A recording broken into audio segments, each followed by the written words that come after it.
अस्सलाम वालेकुम दोस्तों एंड वेलकम टू बोल पापा बोल। दोस्तों आज हम जिस मौजू पर बात करने जा रहे हैं उसे सुनकर आप भी हंसने पर मजबूर हो जाएंगे, तो प्लीज़ वीडियो को एंड तक ज़रूर देखिएगा। दोस्तों एक साहब की बेटी की शादी होनी थी।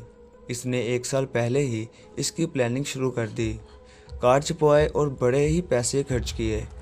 हत्ता कि इसने यहाँ तक इंतज़ाम किया, इसने बारात के साथ आने वाले हर मेहमान के गले में 1000 का हार डाला और वो बर्तन जिनमें बारातियों ने खाना खाया वो पत्थर के बने हुए अनमोल किस्म के बर्तन थे। दोस्तों वो बर्तन इसने खुद बनवाए थे। इन बर्तनों पर इसने इस शादी की यादगार भी लिखवाई थी। हर बाराती को इजाज़त थी कि वो अपने इस्तेमाल आने वाले बर्तन यादगार के तौर पर ले जा सकता है।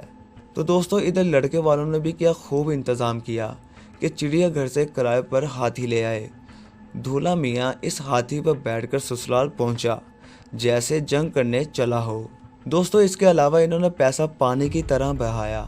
दोस्तों जब रुखसती हो गई और मर्द घर वापस आए तो औरतों ने लड़की के वालिद से पूछा कि हक महर कितना मुकर्रर किया है। तो उस वक़्त लड़की के बाप को ख्याल आया कि हमने तो निकाह पढ़ाया ही नहीं। तब इन्होंने बारातियों की तरफ पैगाम भिजवाया कि बारात को यहीं रास्ते में रोक लिया जाए ताकि बच्ची का निकाह करने के बाद इसे नए घर में दाखिल किया जाए। तो दोस्तों आप अंदाज़ा कीजिए कि इतने पैसे खर्च किए और इतने अरसे से प्लानिंग की, हर चीज़ का तो ख्याल रखा, लेकिन अल्लाह के हुक्म का ख्याल न रखा।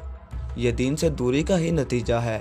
इसके बरक्स जो लोग दीनदारी की बुनियाद पर अपने नए घर की बुनियाद रखते हैं वो दुनिया ही में जन्नत के मज़े लेते हैं। तो दोस्तों उम्मीद करता हूँ आपको ये वीडियो पसंद आई होगी।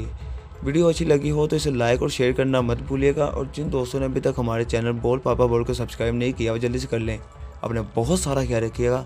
अल्लाह हाफिज़।